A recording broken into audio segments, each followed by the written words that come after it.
सर्वमंगल मांगल्ये शिवे सर्वार्थ साधिके शरण्ये त्र्यंबके गौरी नारायणी नमोस्तुते नमोस्तुते नमोस्तुते। जय माता दी। आप सबका स्वागत है मेरे चैनल में। हिंदू धर्म में नवरात्रि को साधना और भक्ति के लिए काफ़ी पवित्र माना जाता है। चैत्र मास के शुक्ल पक्ष की प्रतिपदा तिथि के साथ ही चैत्र नवरात्रि आरंभ हो रही है। चैत्र नवरात्रि के पहले दिन माँ दुर्गा के पहले स्वरूप माँ शैलपुत्री की पूजा करने का विधान है।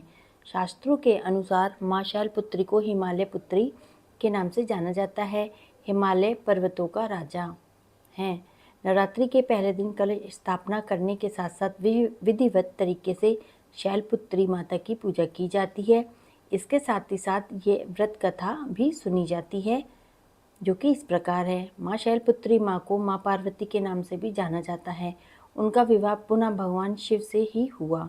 उनका निवास काशी नगरी वाराणसी में माना जाता है, जहाँ पे उनका एक प्राचीन मंदिर भी स्थित है। मान्यता है कि वहाँ दर्शन करने मात्र से मनोकामनाएं सभी पूर्ण हो जाती हैं। माँ शैलपुत्री का स्वरूप अत्यंत शांत, सौम्य और करुणामयी है। इनके दाएं हाथ में त्रिशूल, बाएं हाथ में कमल का पुष्प सुशोभित होता है, जबकि ये नंदी बैल पे ही बैठती हैं। इनके मस्तक पे अर्धचंद्र विराजमान है, जो दिव्य ज्ञान और आकर्षण का प्रतीक है। माता रानी की कथा। माँ शैलपुत्री की कथा। माँ शैलपुत्री को देवी सती के रूप में भी जाना जाता है। पौराणिक कथाओं के अनुसार एक बार प्रजापति दक्ष ने एक भव्य यज्ञ का आयोजन किया। सभी देवी देवताओं को उन्होंने बुलाया, आमंत्रित किया, लेकिन भगवान शिव को उन्होंने आमंत्रण नहीं भेजा। देवी सती को विश्वास था कि उन्हें बुलाया जाएगा, लेकिन जब ऐसा नहीं हुआ तो वे व्याकुल हो उठी। भगवान शिव ने बिना निमंत्रण यज्ञ में जाने के लिए मना कर दिया, परंतु सती ने बार बार आग्रह किया तो उन्होंने उन्हें अनुमति दे दी। जब सती अपने पिता दक्ष के यहाँ यज्ञ में पहुंची तो उन्होंने देखा कि वहाँ कोई भी उनका आदर नहीं कर रहा है। केवल उनकी माता ने ही स्नेहपूर्वक उनसे बात करी और उनका स्वागत करा, जबकि उनकी बहनों ने भी उनका उपहास किया, भगवान शिव का भी अपमान किया। स्वयं दक्ष ने भी उनका और उनके पति का तिरस्कार किया। यह सब देख के सती माता अत्यंत दुखी हो गई और उनको आहत हो गया। अपने और अपने पति के अपमान को सहन न करने के कारण उन्होंने उसी यज्ञ की अग्नि में स्वयं को समर्पित कर दिया और प्राणों के त्याग कर दिया। जब भगवान शिव को इस घटने के बारे में पता चला तो वे शोक और क्रोध में भर गए और उन्होंने यज्ञ को नष्ट कर दिया। इसके बाद सती ने हिमालय के घर पुनर्जन्म लिया, जिसके कारण उनका नाम शैलपुत्री पड़ा और माता रानी ने फिर से शिव जी की आराधना करी और उनको पाने के लिए पूरी श्रद्धा के साथ, पूरी भक्ति के साथ उनकी पूजा की और उनको पाया और उन्हीं से विवाह किया।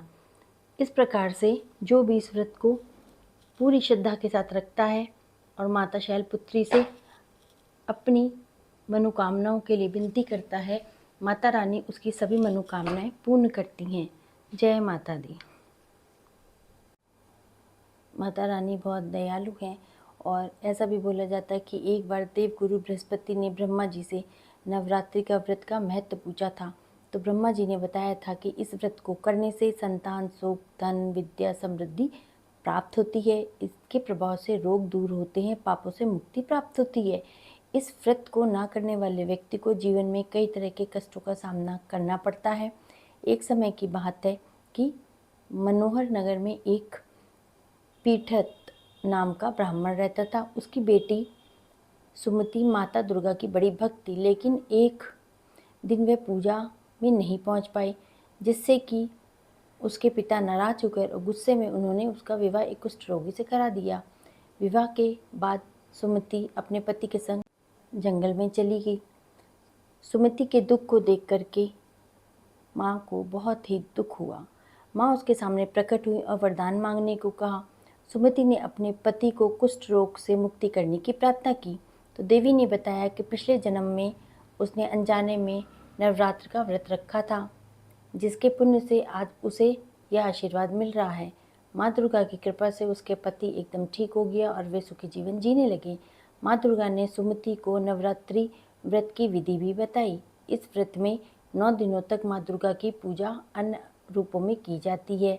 माँ के 9 रूपों की पूजा की जाती है। 9 दिन तक व्रत रखा जाता है। यदि पूरे दिन व्रत रखना कठिन हो तो एक समय का भोजन भी कर लिया जाता है। घट स्थापना की जाती है। देवी के लिए फल फूल प्रसाद सब मंगाए जाते हैं, लेके आए जाते हैं और व्रत के अंतिम दिन में हवन और कन्या पूजन का विशेष महत्व है। तो ब्रह्मा जी ने कहा कि जो व्यक्ति भक्ति और भाव से इस व्रत को करता है उसके जीवन में सभी सुख संपत्ति की प्राप्ति होती है और पुण्य करोड़ों गुना बढ़ जाता है।